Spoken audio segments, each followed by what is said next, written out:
الحمد لله الذي خلق الإنسان وعلمه البيان. الصلاة والسلام على حبيب الرحمن سيد الإنس والجان صاحب الجود والإحسان سيدنا ومولانا محمد المبعوث بخير الملل والأديان وعلى آله وأصحابه بدور الإيمان. أما بعد فأعوذ بالله من الشيطان الرجيم. بسم الله الرحمن الرحيم. والذين آمنوا أشد حبا لله. صدق الله مولانا العظيم.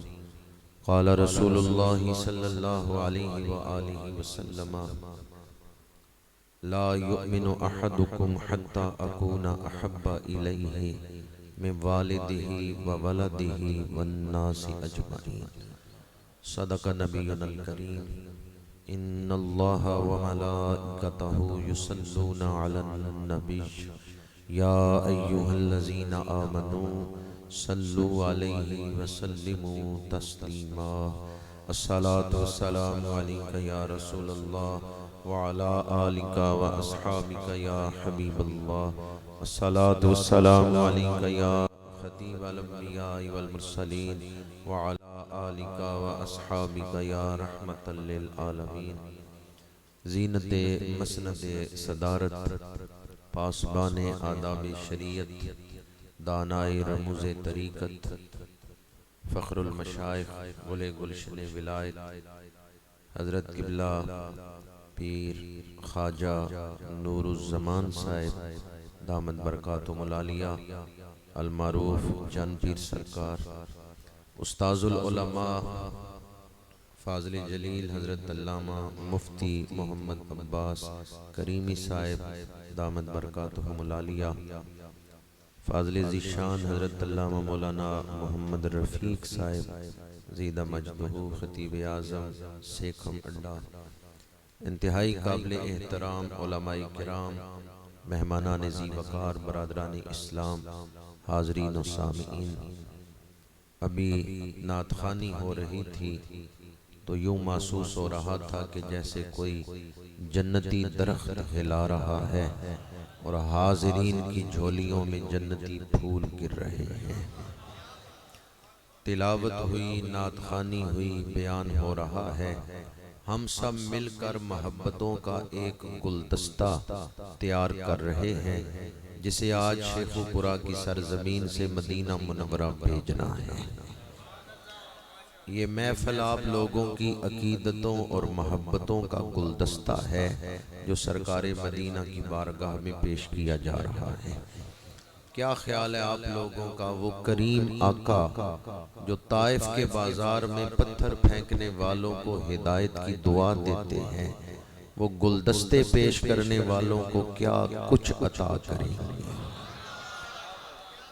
آج اس محفل میں شامل ہو کر ہمیں اپنے گناہ بخشوانے کا ایک موقع مل گیا ہے، مقدر چمکانے کا ایک موقع مل گیا ہے. ہم کسی آمی کا ذکر نہیں کر رہے، رحمت للعالمین کا ذکر کر رہے ہیں. ہمارے آقا شان والے ہیں تو آپ کا ذکر بھی شان والا ہے. حضور رحمت للعالمین ہیں تو آپ کا ذکر بھی رحمت ہے. کوئی دوست یہ سوال کر سکتا ہے کہ ٹھیک ہے ذکر تو بڑی شانوں والا ہے، پر یہ ذکر تنہائی میں گھر بیٹھ کے بھی کیا جا سکتا ہے، پھر یہ محفل کا کیا فائدہ ہے؟ محفل میں حضور کے عاشق اکٹھے ہوئے، مشائخ تشریف لائے، علماء تشریف لائے، پروفیسر یار محمد صاحب جیسے اہل علم تشریف فرما ہیں، ادھر علماء کرام رونق افروز ہیں، مشائخ بیٹھے ہیں، سفید داڑھیوں والے بزرگ آئے. کوئی پتہ نہیں ان آنے والوں میں کوئی ایک ایسا ہو جس کا سوز و گداز اللہ کی بارگاہ میں پسندیدہ ہو. منڈی میں جب ڈھیری کا سودا کیا جاتا ہے تو مال چھانٹی نہیں کیا جاتا. جب ڈھیری کا سودا کیا جاتا ہے تو ناقص مال بھی اچھے مال کے ساتھ بک جاتا ہے. اٹھ فریدا سنتے آتے میلہ ویکھن جا، مت کوئی مل جائی بخشے آتے تو بھی بخشے آ جا۔ آج اگر کسی جنتی سے آشنائی ہو گئی تو کل قیامت کے دن یہ آشنائی فائدہ دے گی۔ آج ہم مل کے اجتماعی حاضری پیش کر رہے ہیں، اور اجتماعی حاضری کی کیفیت اور حیثیت یہی ہے کہ جیسے منڈی میں ڈھیری کا سودا کیا جاتا ہے، ناقص مال بھی اچھے مال کے ساتھ بک جاتا ہے۔ سورہ توبہ میں ہے وَقُلِ اعْمَلُوا فَسَيَرَ اللَّهُ عَمَلَكُمْ وَرَسُولُهُ وَالْمُؤْمِنُونَ۔ قرآن کہتا ہے عمل کرو، تمہارا عمل اللہ بھی دیکھے گا، اللہ کا رسول بھی دیکھے گا۔ فَسَيَرَ اللَّهُ عَمَلَكُمْ وَرَسُولُهُ۔ آپ کسی کی نظر میں بیٹھے ہوئے ہیں، آپ کسی کی نگاہ میں بیٹھے ہوئے ہیں۔ جب اللہ اور اس کے رسول کی نظر میں بیٹھے ہوئے ہوں تو تماشائی بن کے بیٹھنا چاہیے یا تمنائی بن کے بیٹھنا چاہیے؟ تماشائی صرف رونق محفل دیکھنے آتا ہے، تمنائی محبوب کو راضی کرنے کے لیے آتا ہے۔ جتنی اچھی نیت لے کے بیٹھیں گے اتنی زیادہ برکتیں حاصل کر کے جائیں گے۔ جن دوستوں نے آج اس محفل کا انتظام کیا ہے میں انہیں ہدیہ تبریک پیش کرتا ہوں، اور دعا گو ہوں جنہوں نے مسافران جنت کے راستے میں چراغ جلائے ہیں، اللہ انہیں اجر عظیم عطا فرمائے۔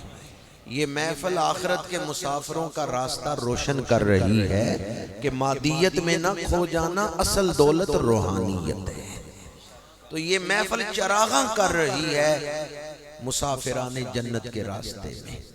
جن دوستوں نے محفل سجائی ہے انہوں نے آخرت کے مسافروں کا راستہ روشن کیا ہے، اللہ انہیں اجر عظیم عطا فرمائے۔ ساؤنڈ والے ساتھی سے کہوں گا ایکو بند کر کر سادی آواز بنا۔ مجھے جو موضوع دیا گیا ہے وہ اشتہار پہ آپ نے دیکھا ہوگا، سلطان العاشقین کا ذکر کرنا ہے، خیر التابعین کا ذکر کرنا ہے، قافلہ عشق و مستی کے سالار کا ذکر کرنا ہے۔ اور حضرت شاہ ولی اللہ محدث دہلوی لکھتے ہیں کہ جب عاشقوں کا ذکر کیا جاتا ہے تو غفلت دور ہو جاتی ہے، اور اگر کسی کی رگے ہمت پھڑک اٹھے تو اس کے دل کو بھی عشق کی دولت عطا کر دی جاتی ہے۔ اللہ تعالیٰ خیر التابعین سلطان العاشقین حضرت خواجہ خواجگاں خواجہ اویس کرنی رضی اللہ تعالیٰ عنہ کے قدوم میمنت لزوم سے لگنے والی خاک کا ذروں کا صدقہ ہمیں عشق رسول کی دولت عطا فرمائے۔ میرے سامنے جتنے لوگ بیٹھے ہیں اتنے دل میرے سامنے ہیں، اور ہر دل کسی نہ کسی سے محبت کرتا ہے۔ اللہ نے ہمیں جو دل عطا کیا ہے اس میں محبت اور نفرت دونوں جذبے رکھے گئے ہیں۔ ہم کسی سے نفرت کرتے ہیں، کسی سے محبت کرتے ہیں۔ محبت ہم سب کرتے ہیں، کوئی دولت سے محبت کرتا ہے، کوئی شہرت سے محبت کرتا ہے، کوئی اولاد سے محبت کرتا ہے، کوئی نام وری سے محبت کرتا ہے۔ محبت ہم سب کرتے ہیں۔ کچھ محبتیں ایسی ہیں جو انسان کو برباد کر دیتی ہیں، اور حضور کی محبت ایسی ہے جو برباد کو بھی آباد کر دیتی ہے۔ کچھ محبتیں ایسی ہیں دل میں آئیں تو دل سیاہ ہو جاتا ہے، اور حضور کی محبت ایسی ہے دل میں آئے تو دل روشن ہو جاتا ہے۔ کچھ محبتیں ذلیل و رسوا کر دیتی ہیں، حضور کی محبت عزتوں کے تاج عطا کر دیتی ہے۔ دامن مصطفیٰ سے جو لپٹا وہ یگانہ ہو گیا، جس کے حضور ہو گئے اس کا زمانہ ہو گیا۔ محبت ہم سب ہی کرتے ہیں۔ دینی علوم میں بہت بڑا نام ہے سید شریف جرجانی رحمۃ اللہ تعالیٰ علیہ۔ عام لوگوں کو جب کوئی مسئلہ نہیں پتا ہوتا وہ علماء سے پوچھتے ہیں، اور جہاں علماء پھنس جاتے ہیں وہ سید شریف جرجانی کی کتابیں اٹھا لیتے ہیں۔ سید شریف جرجانی بہت بڑے عالم، مرجع العلماء ہیں، یعنی علماء ان سے رجوع کرتے ہیں، ان کی کتابیں کھولتے ہیں۔ سید شریف جرجانی فرماتے ہیں کہ انسان فطرتاً اندھیرے سے ڈرتا ہے، لائٹ چلی جائے تو بچہ رونے لگتا ہے، بلب آن کر دیں وہ خاموش ہو جاتا ہے۔ اندھیرے سے انسان فطرتاً ڈرتا ہے، اور اگر اندھیرا باہر نہ ہو بلکہ اندر ہو تو دل کو سکون نہیں ملتا، دل بے چین رہتا ہے۔ آپ فرماتے ہیں دل کو سکون اس وقت ملے گا جب دل کو نور ملے گا، دل روشن ہوگا۔ اور پھر خود ہی سوال اٹھاتے ہیں کہ دل کو نور کہاں سے ملے گا، دل کو روشنی کہاں سے ملے گی؟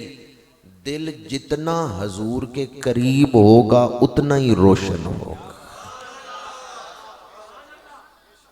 دل جتنا حضور کے قریب ہوگا اتنا ہی روشن ہوگا۔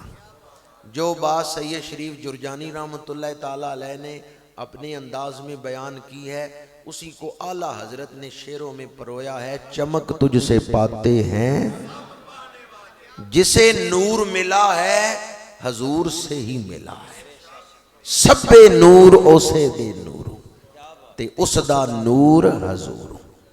چمک تجھ سے پاتے ہیں سب پانے والے، میرا دل بھی چمکا دے چمکانے والے۔ بعض لوگوں نے مکان خوبصورت بنا لیا، لباس قیمتی پہن لیا، دل کو سکون نہیں۔ وجہ کیا ہے؟ دل میں اندھیرا ہے۔ جس چیز کو ہم مادیت میں ڈھونڈ رہے ہیں، رب نے چیزوں میں تو سکون رکھا ہی نہیں ہے۔ الا بذکر اللہ تطمئن القلوب۔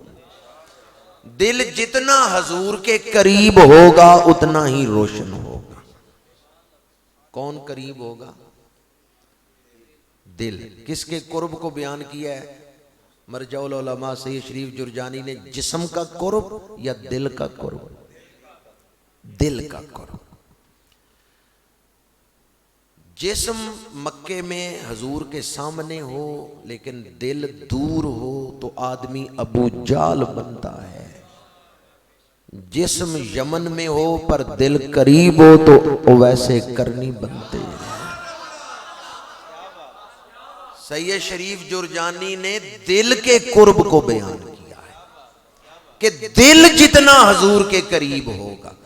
جسم کا قرب بیان کر رہے ہیں یا دل؟ جسم قریب ہو لیکن دل دور ہو تو انسان ابو جال اور ابو لہب بنتا ہے۔ ان کے جسم قریب تھے، دل قریب نہیں تھے۔ اور اگر جسم دور ہو، جسم یمن میں ہو لیکن دل حضور کی بارگاہ میں ہو تو پھر خواجہ اویسے کرنی بنتی ہے۔ دعا کریں اللہ جسمانی قرب دے تو صدیق اکبر جیسا، فاروق اعظم جیسا، عثمان غنی اور مولا علی جیسا، کہ ان کا جسم بھی قریب تھا، ان کے دل بھی قریب تھے۔ اور اگر جسم دور ہو تو اللہ دل ویسے کرنی جیسا عطا فرمائے کہ جسم بے شک دور رہے پر دل حضور کی بارگاہ میں رہے۔ حب احمد ازل ہی سے سینے میں ہے، میں یہاں ہوں میرا دل۔ حب احمد ازل ہی سے سینے میں ہے، میں یہاں ہوں میرا دل۔ آج ہم جس ہستی کا ذکر کر رہے ہیں ان کا نام ہے اویس۔ یہ تصغیر ہے اوس کی۔ اوس ایک قبیلہ ہے مدینہ منورہ میں، اوس و خزرج۔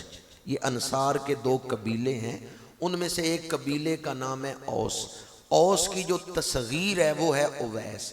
اوس کا معنی کیا ہے؟ القاموس الوحید والوں نے اس کے دو معانی بیان کیے ہیں۔ ایک تو ہے قسم من الذئب، اس کا میں ترجمہ ہی نہیں کرتا۔ دوسرا معنی ہے العطاء۔ اوس کا معنی ہے گفٹ، اوس کا معنی ہے تحفہ، اویس کا معنی ہے چھوٹا تحفہ۔ اویس کا معنی کیا ہے؟ چھوٹا تحفہ۔ اللہ تعالیٰ نے امت مسلمہ کو خواجہ ویسے کرنی کی صورت میں تحفہ عطا فرمایا ہے۔ ان کا وجود امت کے لیے خدا کی طرف سے گفٹ ہے، خدا کی طرف سے ان کا وجود امت مسلمہ کے لیے ایک تحفہ ہے۔ آپ کا ذکر حدیث کی کتابوں میں بھی ہے، تاریخ کی کتابوں میں بھی، مسلم شریف میں، مسند امام احمد میں، طبقات ابن سعد میں، المستدرک میں، اور علامہ ابن حجر اسقلانی کی الاصابہ میں، اسی طرح المصنف ابن ابی شیبہ، عظیم محدث ابن ابی شیبہ کی المصنف میں حدیث پاک موجود ہے۔ حافظ ابو نعیم کی حلیۃ الاولیاء میں تفصیل سے ذکر ہے، اور تاریخ شام میں ابن عساکر انہوں نے روایات جمع کی ہیں۔ میں نے 8 کتابوں کے حوالے دیے ہیں، جن میں حدیث کی کتابیں بھی ہیں، تاریخ کی کتابیں بھی ہیں، اور مسلم شریف کی شرح جو حضرت یحییٰ شرف الدین نووی رحمۃ اللہ تعالیٰ علیہ نے لکھی ہے، اس میں انہوں نے ایک پورا باب حضرت خواجہ اویس کرنی کے ذکر پر لکھا ہے، ایک پورا باب حضرت خواجہ اویس کرنی والی احادیث انہوں نے جمع کی ہیں۔ یہ تو کتابوں کے حوالے میں نے آپ کے سامنے بیان کیے کہ حدیث اور تاریخ دونوں کی، اور یہ میں نے صرف 8 کتابوں کے نام لیے، ان کے علاوہ بھی مختلف حدیث کی کتابوں میں آپ کا ذکر آیا ہے۔ حدیث پاک کیا ہے؟ 2 مختلف قسم کی حدیثیں ہیں۔ ایک حدیث پاک میں ہے کہ حضرت فاروق اعظم رضی اللہ تعالی عنہ کو مخاطب کر کے میرے آقا کریم صلی اللہ علیہ وآلہ وسلم نے فرمایا کہ تمہارے پاس یمن کے قبیلہ مراد کا ایک شخص آئے گا جس کا نام اویس ہے، اسے برس کی بیماری تھی لیکن ختم ہو گئی، ہاں صرف ایک سفید نشان موجود ہے۔ اویس ماں کی بڑی خدمت کرتا ہے، اور اویس کا مقام اتنا ہے کہ وہ اللہ کے نام پر کوئی قسم اٹھا لے اللہ پوری کر دیتا ہے۔ اگر تم سے ہو سکے تو اپنے لیے اس سے دعا کروانا۔ یہ حدیث بہت سارے محدثین نے نقل کی۔ دوسری جو روایت ہے اس میں میرے آقا کریم صلی اللہ علیہ وآلہ وسلم نے حضرت فاروق اعظم رضی اللہ تعالیٰ عنہ اور مولا علی شیر خدا رضی اللہ تعالیٰ عنہما، ان دونوں ہستیوں کو مخاطب کر کے فرمایا کہ جب اویس سے ملو تو میرا سلام کہنا اور میرا جبہ اویس کو عطا کرنا، اور اویس سے کہنا کہ میری امت کی بخشش کے لیے دعا کریں۔ یہ 2 طرح کی مختلف حدیثیں۔ پہلی جو حدیث میں نے آپ کو سنائی ہے اس میں اجمالاً حضور نے 5 چیزوں کو بیان کیا ہے۔ پہلی چیز یہ کہ آپ نے آنے والے کا نام بتایا ہے کہ ان کا نام ہے اویس بن عامر۔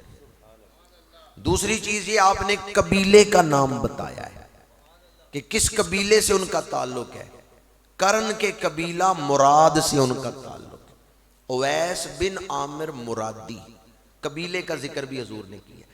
تیسری چیز حضور نے نشانی بتائی ہے۔ اس حدیث میں ایک نشانی ہے کہ ان کے بدن پہ برس کا چھوٹا سا سفید نشان موجود ہے۔ کچھ روایتوں میں ہے کہ وہ اکثر سر جھکائے رکھتے ہیں، بال گنگریالے ہیں، اور جب نظر اٹھاتے ہیں تو آنکھوں میں سرخ ڈورے نظر آتے ہیں، اور یوں لگتا ہے کہ جیسے کوئی رات بھر روتا رہے تو آنکھیں کچھ سوزش محسوس کرتی ہیں، ابھری ہوئی ہوتی ہیں، ایسے ان کی آنکھیں۔ لیکن جو حدیث میں نے پہلے کتابوں کے حوالے دی ان میں اتنا ہے کہ اویس کے جسم پہ سفید برس کا نشان ہے۔ 3 باتیں ہوگی، نام بھی بتایا، قبیلہ بھی بتایا، نشان بھی بتایا۔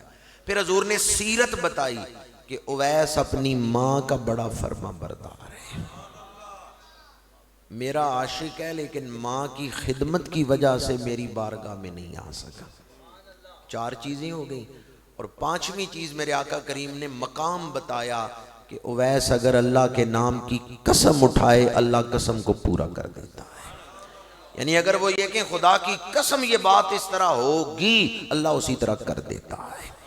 اویس مستجاب الدعوات ہے، اویس جو دعا مانگتے ہیں رب قبول فرما لیتا ہے۔ یہ 5 چیزیں اجمالاً اس حدیث پاک میں بیان ہوئی۔ پہلی چیز یہ کہ آپ نے نام بتایا ہے کہ تمہارے پاس اویس بن عامر آئے گا۔ بعض لوگ بے ادب قسم کے لوگ وہ کہتے ہیں جی نام نہیں بتایا، یا نام کیسے بتایا، وہ اعتراض کرتے ہیں۔ میں کیسی علم غیب پہ وہ اعتراض کرتے ہیں، میں کیسی دلیل دے رہا ہوں، اگر تھوڑا سا بھی غور کریں گے تو آج کے بعد علم غیب کے موضوع پر کبھی تذبذب میں مبتلا نہیں ہوں گے۔ حضرت سلیمان علیہ السلام وادی نمل میں داخل ہوئے، چیونٹیوں کی وادی ہے، ایک چیونٹی دوسری چیونٹیوں سے کہتی ہے بلوں میں گھس جاؤ، لا یحتمنکم سلیمان و جنودہ، لشکر سلیمان آ رہا ہے، کہیں یہ لشکر تمہیں پیروں تلے نہ روند دے۔ چیونٹی نے حضرت سلیمان علیہ السلام کا نام لیا ہے۔ چیونٹی کو کس نے بتایا کہ آنے والے کا نام سلیمان ہے؟ سوال سمجھ آیا آپ کو؟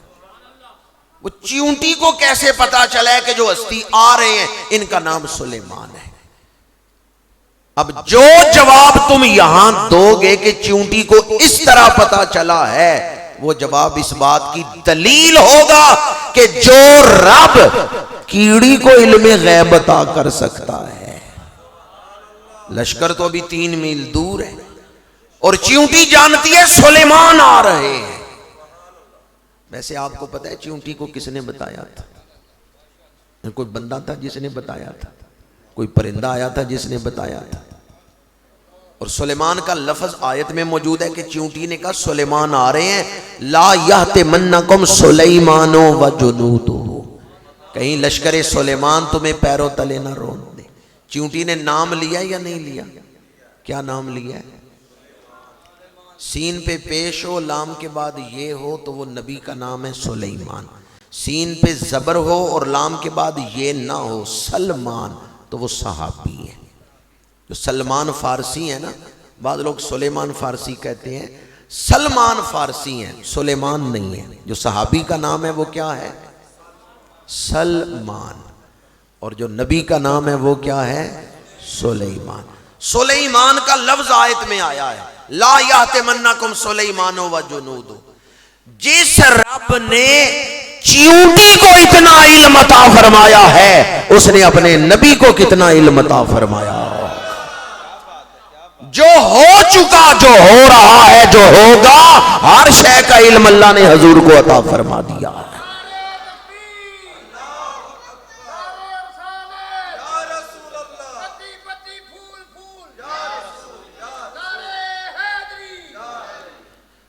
حضرت یحییٰ شرف الدین نووی رحمۃ اللہ تعالیٰ علیہ نے جو مسلم شریف کی شرح لکھی ہے، اس میں آپ نے وہ احادیث جو حضرت خواجہ اویس کرنی کے حوالے سے ہیں، ان کی تشریح میں یہ جملہ لکھا ہے جس کی میں تشریح آپ کو سنا رہا ہوں کہ میرے آقا کریم کا خواجہ اویس کرنی کی خبر دینا یہ آپ کے معجزات میں سے ہے، یہ دلیل نبوت ہے۔ آج ہم غیر مسلموں کو یہ دلیل سنا کر اسلام کے قریب لا سکتے ہیں کہ دیکھو کئی سال بعد یمن سے ویسے کرنی مکے آئے حج کرنے اور ملاقات ہوئی حضرت فاروق اعظم سے، میرے آقا کریم نے پہلے ہی بتا دیا تھا، نام بھی بتایا، قبیلہ بھی بتایا، کردار بھی بتایا، نشانی بھی بتائی اور شان بھی بتائی۔ اس لیے حضرت یحییٰ شرف الدین نووی رحمۃ اللہ تعالیٰ نے لکھا ہے کہ حضرت خواجہ اویس کرنی کے بارے میں جو حدیثیں ہیں یہ حضور کے معجزات میں سے ہیں، یہ حضور کے علم کا اظہار ہے، یہ حضور کی صداقت کی دلیل ہے کہ آئندہ جو واقعات ہونے والے ہیں حضور ان کو بھی جانتے ہیں۔ ویسے اگر کوئی کہ بھی کیسے جانتے تھے تو میں ایک اور آسان سی دلیل دے رہا ہوں، مسلم شریف میں یہ حدیث ہے، حضرت جابر بن سامورہ رضی اللہ تعالیٰ عنہ راوی ہیں، میرے آقا کریم فرماتے ہیں انی لعارف حجرا بمکہ کان یسلم علی قبل ان ابعث، میں مکے کے اس پتھر کو جانتا ہوں جو اعلان نبوت سے پہلے میرے اوپر سلام پڑھتا ہے۔ کس کو جانتا ہوں؟ پتھر سلام پڑھے تو نبی جانتے ہیں، اویس یمن میں تڑپ رہے ہو نبی نہیں جانتے۔ مسلم شریف کی حدیث ہے جو میں نے آپ کو سنائی ہے، میرے آقا کریم فرماتے ہیں اعلان نبوت سے پہلے پتھر سلام پڑھتا تھا، قبل ان ابعث، میرے اعلان نبوت سے پہلے وہ پتھر سلام پڑھتا تھا، میں اسے آج بھی پہچانتا ہوں۔ پتھر سلام پڑھے تو نبی جانتے ہیں، وہ ویسے کرنی یمن میں تڑپے تو حضور نہیں جانتے۔ اور آپ کی خدمت میں بھی عرض کر رہا ہوں، کہ پتھر سلام پڑھے تو حضور جانتے ہیں، شیخو پورا کے غلام درود پڑھے تو حضور نہیں جانتے۔ آج جو یہ نہیں نہ بتا سکتا لفظ نبی صیغہ کون سا ہے، نبی صیغہ کون سا ہے، جو لفظ نہیں بتا سکتا کہ علم صرف میں اس کی حیثیت کیا ہے، وہ کہتے ہیں جی نبی پس پردہ دیوار کے پیچھے دیکھ نہیں سکتے، جسے فاعل اور صفت مشبہ میں فرق کرنا نہیں آتا، جسے قاتل اور قتیل میں فرق کرنا نہیں آتا، قاتل فاعل، قتیل صفت مشبہ، جسے قاتل اور قتیل میں فرق کرنا نہیں آتا، اسے کیا حق ہے وہ یہ کہے کہ جی نبی علم نہیں رکھتے، پسے دیوار نہیں دیکھ سکتے؟ جو جانتے تھے کہ لفظ نبی کی وسعتیں کیا ہیں، انہوں نے لکھا سر عرش پر ہے تیری گزر، دل فرش پر ہے تیری نظر، ملکوت و ملک میں کیا ہے وہ جو تجھ پہ عیان ہے، وَعَلَّمَكَ مَا لَمْ تَكُنْ تَعْلَمُ، اللہ نے ہر شے کا علم حضور کو عطا فرما دیا ہے۔ ایک تو حضرت خواجہ ویسے کرنی کے بارے میں جو حدیثیں ہیں وہ حضور کے علم کا اظہار ہیں، وہ دلیل ہیں کہ آئندہ ہونے والے واقعات کو حضور جانتے ہیں۔ اور دوسرا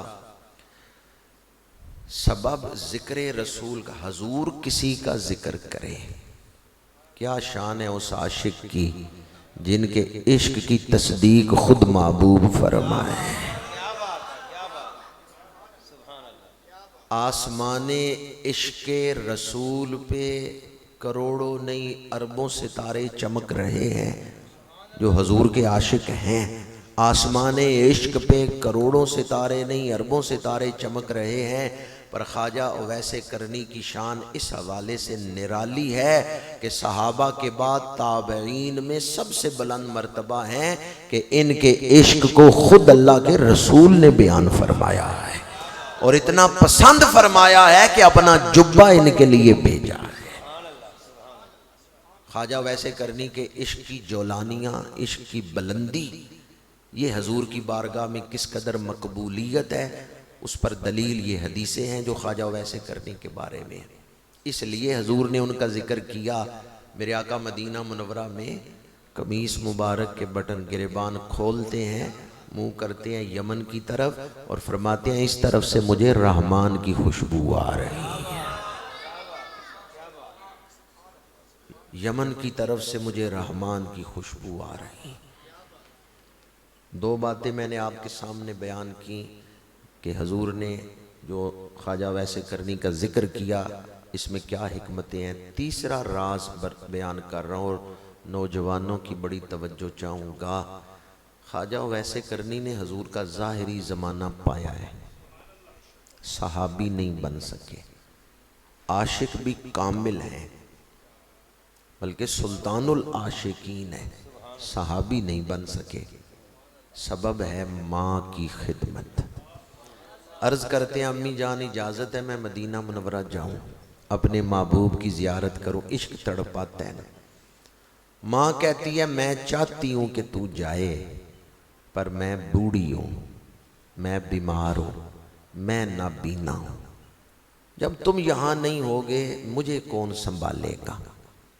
بڑھاپا بھی ہے اور ماں نابینا بھی ہیں، بیمار بھی ہیں، اور کوئی متبادل بھی نہیں جو آپ کی غیر موجودگی میں خدمت کرے۔ تو خواجہ ویسے کرنی مزاج شناس رسول تھے۔ کیا لفظ میں نے بولے کہ ماں کو ناراض کر کے گیا نا مدینہ منورہ تو میرے محبوب راضی نہیں ہوں گے۔ وصل حبیب ضروری ہے پر اس سے زیادہ محبوب کو راضی کرنا ضروری ہے۔ شاید میں آپ کو نہ سمجھا سکوں، سارا لے رہا ہوں امیر المجاہدین کا، وہ ایک شعر پڑھتے تھے، مجھے شعر نہیں آتا، اگر آپ میں سے کسی کو آتا ہو تو مجھے سنا دیں۔ اس میں مفہوم یہ تھا کہ کم نصیب ہیں وہ جو در یار تک تو پہنچے دل یار تک نہ پہنچے، در یار تک تو پہنچے دل یار تک نہ پہنچے۔ یہ امیر المجاہدین شعر پڑھتے تھے، اس کا ایک مصرع یہ تھا خواجہ ویسے کرنی مزاج شناس رسول تھے، ماں کو ناراض کر کے گیا نا مدینہ منورہ تو حضور راضی، میں صرف وصل حبیب نہیں چاہتا، میں محبوب کی رضا بھی چاہتا ہوں۔ کیا خیال ہے، ظاہراً قرب مل جائے پر محبوب دل سے راضی نہ ہوں، بندہ دور رہے پر محبوب راضی ہوں، تو اصل میں چاہیے کیا؟ محبوب کی رضا۔ جس نے محبوب کو راضی کرنا مقصد بنا لیا وہ یمن میں بھی رہے فیض پہنچتا رہتا۔ تو شریعت کا مزاج سمجھنا ضروری ہے۔ ایک ہے اپنی مرضی سے محبت کرنا، منہ زور محبت، شریعت کی پابندی نہیں، منہ زور محبت۔ دوسرا ہے شریعت کی پابند محبت۔ اس بارگاہ میں وہ محبت ہی قبول ہے جو شریعت کی پابند ہوتی ہے۔ حضرت خواجہ ویسے کرنی کیا تھے؟ مزاج شناسے۔ یہ آپ سے لفظ کہلوانا چاہتا ہوں، میں نے قریشی صاحب کو کہا ہے، اختر قریشی صاحب کو، اور اجازت لی ہے، اب آپ کے سامنے یہ مسئلہ سنا رہا ہوں۔ ان کو میں نے ویسے کہہ دیا ہے، وہ مجھے مل کے گئے، میرا بڑا پرانا تعلق ہے ان سے، 20-25 سال کا تعلق۔ قریشی صاحب نے جب وہ شعر پڑھا نا کہ خواجہ ویسے کرنی نے سارے دانت نکال دیے، تو میں نے ان سے کہا ہے کہ مجھے کوئی حوالہ دے دیں کہ کہاں یہ لکھا ہوا ہے، تو انہوں نے کہا جی کوئی نہیں، میں نے نہیں کہیں پڑھا، میں نے تو شعر ہی سنا ہے تو میں نے پڑھ دیا ہے، یہ انہوں نے کہا۔ میں نے کہا پھر آئندہ شعر نہ پڑھے۔ پہلی بات یہ ہے کہ حضور کا کوئی دانت مبارک شہید ہوا ہی نہیں، کہ پورا دانت جڑ سے نکل گیا ہو، ایسا ہوا ہی نہیں۔ ایک دانت مبارک کا کنارہ، تھوڑا سا کنارہ شہید ہوا ہے، پر وہ اسی طرح ٹکڑا مبارک جدا ہوا ہے کہ جیسے ہیرے کو تراشیں تو پہلے سے زیادہ خوبصورت لگتا ہے۔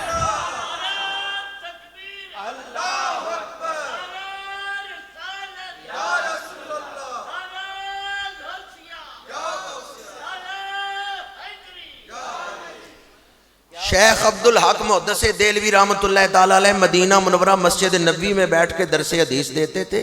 میرے آقا کریم نے حکم دیا دلی چلے جاؤ، میرا دین پھیلاؤ۔ یا رسول اللہ یہاں دل گھبراتا ہے، آپ کا روزہ دیکھ لیتا ہوں۔ فرمایا وہاں دل گھبرائے گا، روزے والا تیرے سامنے ہوگا۔ سکہ بند عالم دین شیخ المحدثین شیخ عبدالحق محدث دہلوی رحمۃ اللہ تعالیٰ علیہ، انہوں نے مشکات کی شرح اشیات علامات میں لکھا ہے کہ کوئی ایک دانت مبارک بھی مکمل شہید ہوا ہی نہیں، ایک دانت مبارک کا ٹکڑا جدا ہوا ہے، اور وہ دانت مبارک کہاں تھا؟ اوپر والے دندان میں سے نہیں تھا، نیچے والے دندان مبارک میں دائیں طرف چوکڑی میں وہ دانت مبارک، سامنے وہ بھی نہیں تھا۔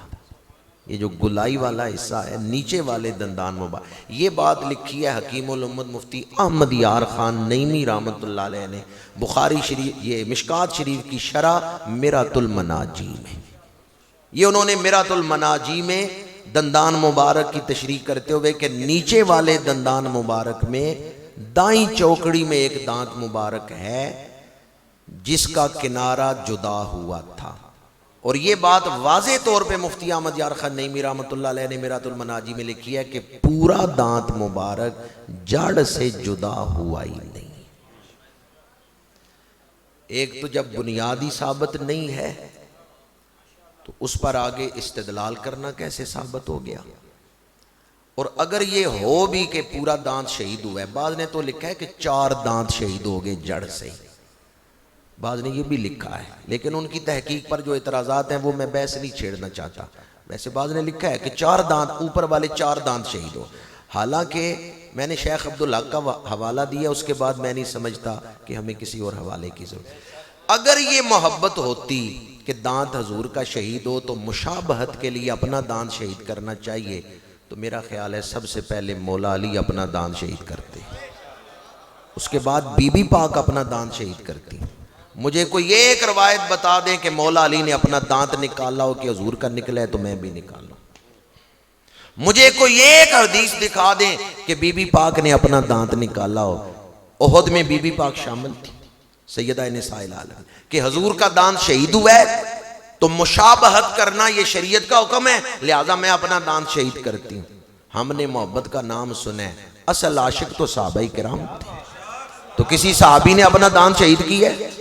چلیں خواجہ ویسے کرنی تو دور تھے نا، تو آپ کہتے ہیں جی مغالطے میں انہوں نے سارے دانت کے پتہ نہیں یہ شہید ہوا ہے یا یہ شہید ہوا ہے، تو جن کے سامنے دانت شہید ہوا ہے ان کو تو پتہ تھا نا کون سا دانت شہید ہوا ہے، تو وہ تو ڈائریکٹ وہ اپنا دانت نکال سکتے تھے۔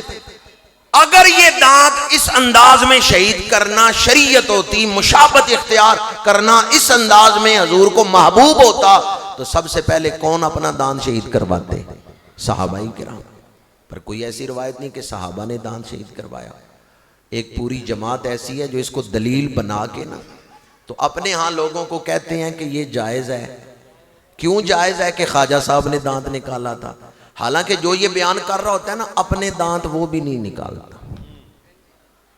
مثلا نبی جنہوں نے شعر پڑھا ہے وہ عاشق نہیں ہے جی، تو نکالے نا دانت، عاشق ہے نا تو دانت نکالے، کیوں نہیں دانت نکال رہا؟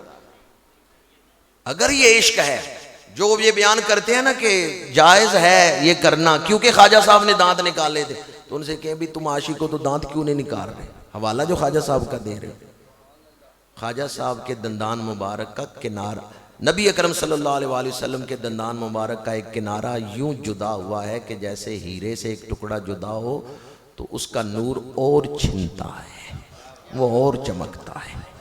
حوالہ میں دے چکا ہوں، اور شارح بخاری حضرت علامہ شریف الحق امجدی رحمت اللہ تعالیٰ علیہ، ان کا جو فتاوی شارح بخاری ہے اس میں بھی انہوں نے یہ لکھا ہے۔ فتاوی بریلی شریف میں مفتی محمد یونس رضا، ان کا بھی یہی فتویٰ ہے، فتاوی بریلی شریف میں، اور فتاوی شارح بخاری میں یہ ہے، اشیات اللمات میں یہ ہے، میرات المناجی میں یہ ہے۔ ہم علماء کے پابند ہیں۔ دین بیان کرنا واعظوں کا کام نہیں ہے، دین بیان کرنا نکتہ آفرین خطیبوں کا کام نہیں ہے۔ یہ جو ہم کہتے ہیں میں نکتہ بیان کرنے لگا ہوں، اس کا مطلب ہوتا ہے میں گھڑنے لگا ہوں بات، سمجھ آئی میری بات؟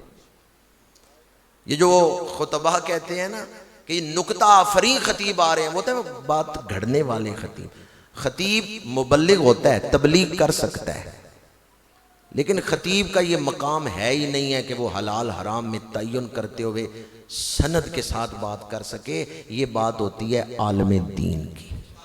عالم کے اوپر ہوتا ہے مفتی، مفتی کے اوپر ہوتا ہے فقیہ، فقیہ کے اوپر ہوتا ہے مجتہد۔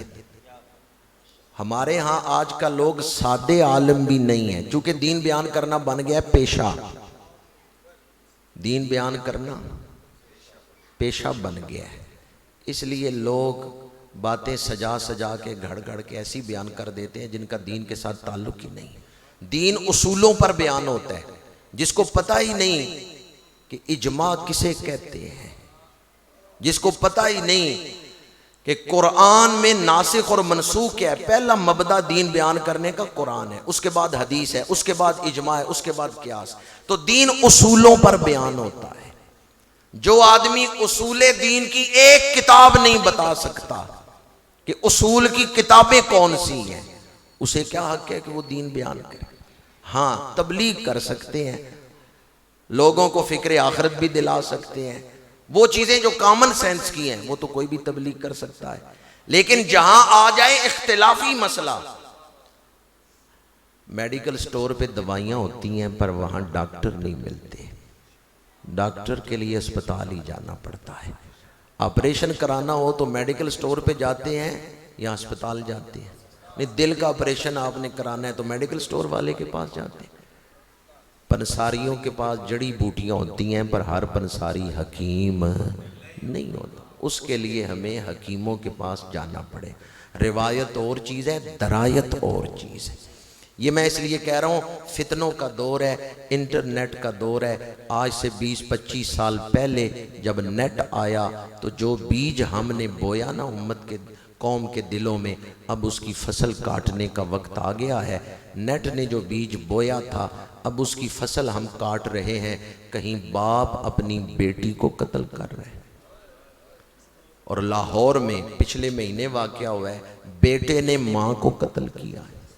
میں سفر میں رہتا ہوں، میں نے ان دنوں میں 4 جگہ پہ یہ واقعہ دیکھا ہے۔ وام بچرا میں واقعہ ہوا ہے، جیلم میں واقعہ ہوا ہے، گجرات میں واقعہ ہوا ہے اور لاہور میں واقعہ ہوا ہے۔ 4 جگہ میں نے یہ واقعہ دیکھا ہے، بیٹے نے ماں باپ کو قتل کیا ہے۔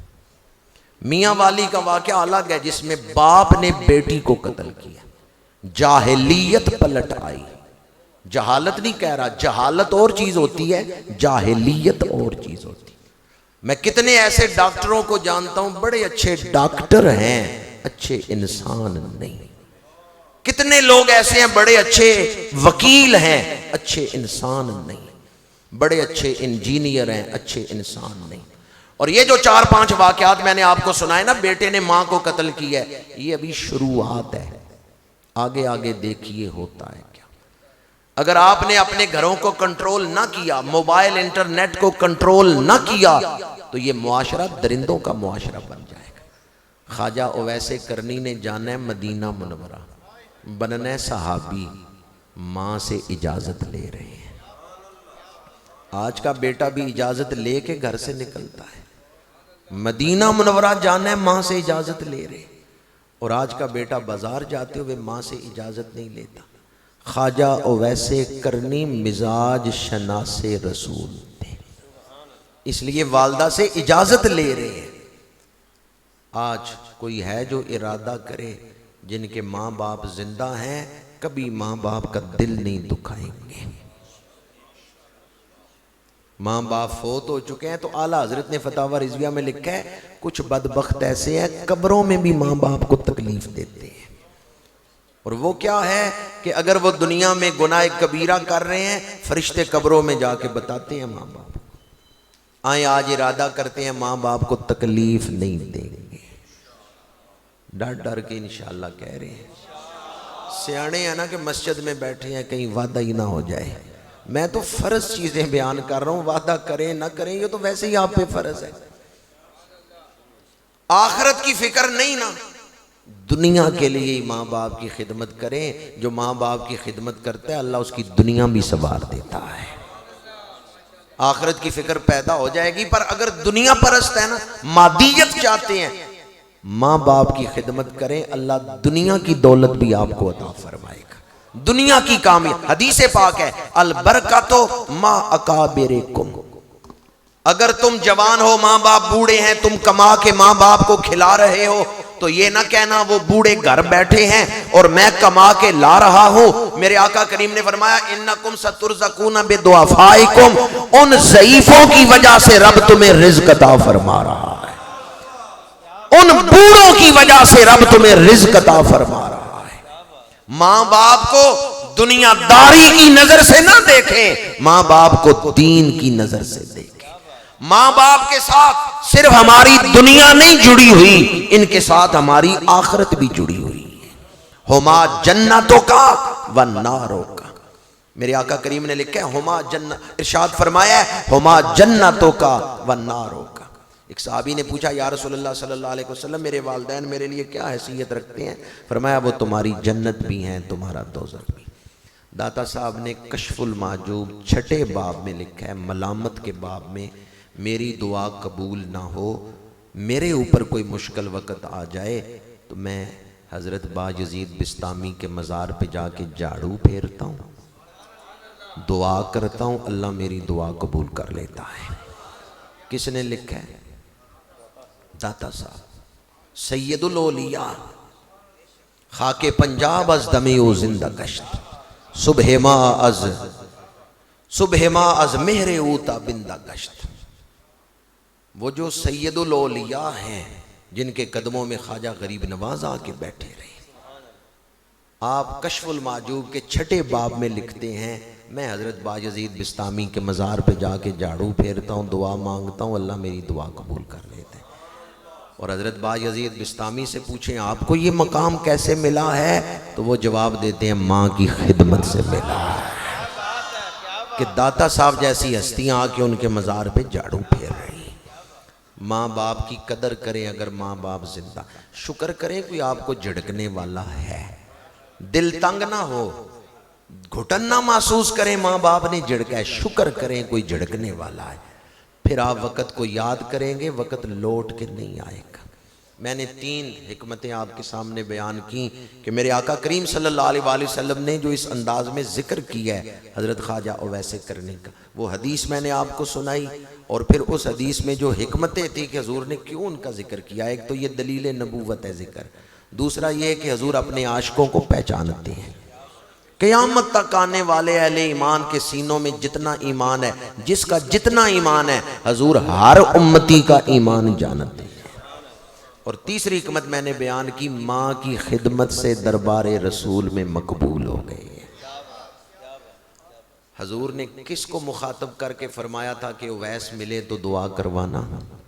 حضرت فاروق اعظم اور حضرت مولا علی شیر خدا۔ پہلی خلافت تو ہے حضرت صدیق اکبر کی، انہیں نہیں فرمایا کیونکہ حضور جانتے تھے صدیق اکبر کے دور میں اویس نہیں آئیں گے، اویس آئیں گے تو اس وقت خلافت فاروق اعظم کی ہوگی۔ حضرت فاروق اعظم ہر سال حج کرنے جاتے تھے دور خلافت میں۔ مکے میں آپ حاجیوں سے پوچھ رہے ہیں کہ یمن سے جو حاجی آئے ہیں وہ اکٹھے ہو کے میرے سامنے آئیں، وہ سارے اکٹھے آپ کے سامنے بیٹھے ہیں۔ آپ فرماتے ہیں تم میں جو کرن کے رہنے والے ہیں وہ کھڑے ہو جائیں، کچھ کھڑے ہو گئے۔ آپ نے فرمایا باقی سارے بیٹھ جائیں، جو قبیلہ مراد کے ہیں وہ کھڑے ہو جائیں۔ ایک آدمی کھڑا ہے، آپ نے فرمایا تمہارا نام اویس ہے؟ اس نے کہا نہیں میرا نام اویس نہیں ہے۔ فرمایا میرے آقا کریم نے فرمایا تھا اویس بن عامر آئے گا۔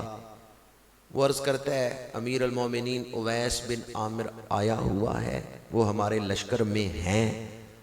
آپ فرماتے ہیں وہ کہاں ہیں؟ ہماری سواریاں مکے سے باہر ہیں، وہ ہماری سواریوں کو سنبھال رہے ہیں۔ انہوں نے فرمایا پہلے تم حاضری دے آؤ، میں بعد میں حاضری دینے جاؤں گا۔ وہ ہماری سواریوں کے پاس ہیں۔ حضرت فاروق اعظم نے مولا علی شیر خدا سے فرمایا مولا علی آؤ، حضور کا وعدہ پورا کرنے کا وقت آ گیا ہے۔ خود چل کے گئے ہیں خواجہ اویس کرنی کے پاس، حالانکہ امیر المومنین تھے، غلام بھیجتے جاؤ اویس کو لے آؤ۔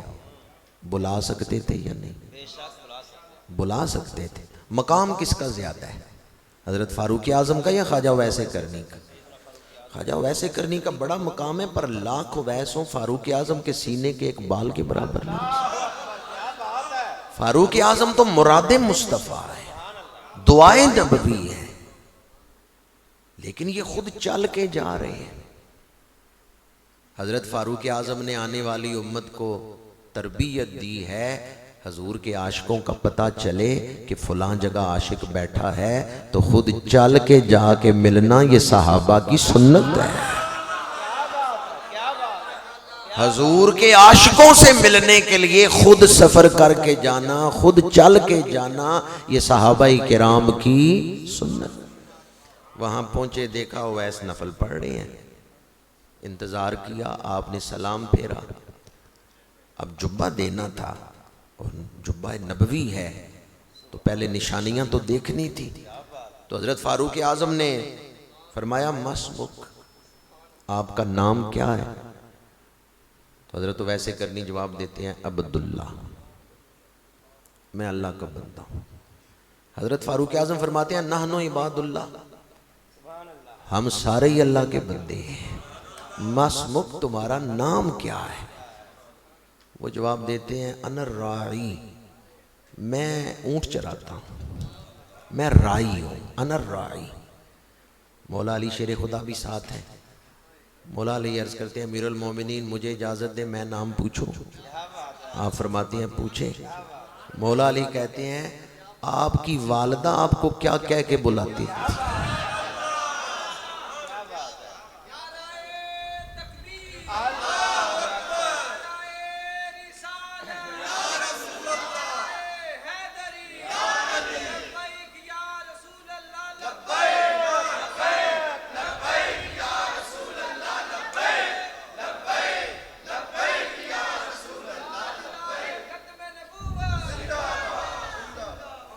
حضرت خواجہ اویس کرنی نے ساری عمر اپنے آپ کو چھپایا ہے، اپنے آپ کو